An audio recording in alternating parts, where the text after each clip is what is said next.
అండి, సమ్మర్ వచ్చిందంటే మ్యాంగోస్ వస్తాయి. మ్యాంగోస్ వచ్చాయంటే రకరకాల పచ్చళ్ళు పెట్టేసుకుంటాం కదా. అందులోనే ఒక వెరైటీ ఇది చాలా చాలా టేస్టీగా ఉంటుంది, మామిడికాయ ముక్కల పచ్చడి. ఇది చేసుకుని వేడి వేడి అన్నంలో నెయ్యి వేసుకొని పచ్చడి వేసుకొని కలుపుకొని తిన్నామంటే స్వర్గం ఎక్కడో లేదనిపిస్తుంది. దీనికోసం పచ్చిగా ఉండే మామిడికాయలు పుల్లటివి తీసుకొని ఇలా చెక్కు తీసేసి చిన్న చిన్న ముక్కలు కట్ చేసి పక్కన పెట్టేసుకోవాలి. ఈ టెంకలు అయితే నేను పడేయట్లేదు, ఏం చేస్తానో ఇంతకు ముందు షార్ట్లోనే చెప్పాను. ఒకవేళ మీరు చూడకపోతే వీడియో కింద ట్యాగ్ చేస్తాను, ఒకసారి చెక్ చేయండి. అయితే ఇప్పుడు ఈ ముక్కల్ని 4 గిన్నెలు అయ్యేలాగా కొలుచుకోండి. ఏదైనా తీసుకోండి, కాకపోతే మీరు తీసుకునే గిన్నె కానీ కప్ కానీ మొదటి నుంచి చివరి వరకు ఒకేలా ఉండేలా చూసుకోండి. ఓకేనా? ఇప్పుడు ఇందులో మనం ముక్కలు కొలుచుకున్న గిన్నెతోనే 1/2 కప్పు వరకు ఉప్పు, అలాగే 1 టేబుల్ స్పూన్ పసుపు వేసుకొని కలిపేసుకోవాలి. మనం ఇంగ్రీడియంట్స్ అన్నీ కూడా మామిడికాయ ఏ కప్తో కొలుచుకున్నామో దాంతోటే చెప్తున్నాను కొలతలు నేను. ఇప్పుడు నెక్స్ట్ డేకి ఇలా ఉంటుందన్నమాట. ఇప్పుడు వీటిని ఒక స్ట్రైనర్తో ఇలా వేరు చేసేసి ఈ ముక్కల్ని ఒక రోజు ఎండబెట్టుకోవాలి. ఈ ఊటని బకెట్తోనే అలాగా, అంటే ఏ డబ్బాలో అయితే ఆ డబ్బాతోనే ఒక 2 గంటల పాటు ఎండలో పెడితే సరిపోతుంది. ఇప్పుడు సాయంత్రానికి ఈ ముక్కలు ఇలా అయ్యాయి కదా, ఇప్పుడు వీటిని పక్కన పెట్టేసుకోవాలి.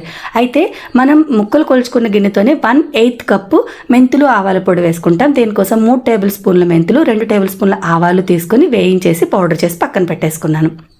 తర్వాత ముక్కలు తీసుకున్న గిన్నెతోనే గిన్నెడు కోల్డ్ ప్రెస్డ్ గ్రౌండ్నట్ ఆయిల్ తీసుకున్నాను.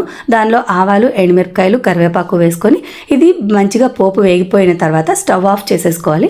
స్టవ్ ఆఫ్ చేసిన తర్వాత 1 నుంచి 2 టేబుల్ స్పూన్ల వరకు ఇంగు వేసుకోవాలి. తర్వాత 1/2 కప్పు కంటే కొంచెం ఎక్కువ వెల్లుల్లిపాయలు తీసుకోవాలి. అందులో సగం కంటే ఎక్కువ వెల్లుల్లిపాయలు కొంచెం దంచి పోపులో వేసుకోవాలి. మరి కొంచెం వెల్లుల్లిపాయలు ఇలా పేస్ట్ చేసి పక్కన పెట్టుకోవాలి. తర్వాత 1/2 కప్పు కారం, మనం ముక్కలు కొలుచుకున్న గిన్నెతోనే 1/2 కప్పు కారం తీసుకొని కాస్త గోరువెచ్చగా అయిన నూనెలో వేసుకోవాలి. తర్వాత ఇప్పుడు ఎండిన ముక్కలు ఉన్నాయి కదా, దానిలో మనం ముందుగానే రెడీ చేసి పెట్టుకున్న అల్లం వెల్లుల్లి పేస్ట్, మెంతులు ఆవాలు పొడి, అలాగే మన మామిడికాయ రసం ఏదైతే ఉందో అది కూడా వేసేసి కలిపేయాలి. తర్వాత పోపు చల్లగా అయిపోయింది. ఇప్పుడు ఈ పోపును కూడా ఇందులో కలిపేసుకోవాలి.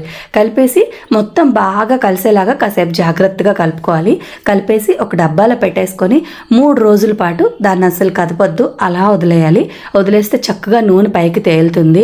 చాలా చాలా చాలా బాగుంటుంది. 3వ రోజు తీసేసరికి ఇల్లంతా ఘుమఘుమలాడుతూ ఉంటుంది. ఈ టైంలో మీకు నూనె సరిపోలేదంటే వేసుకోండి, నాకైతే కరెక్ట్గా సరిపోయింది.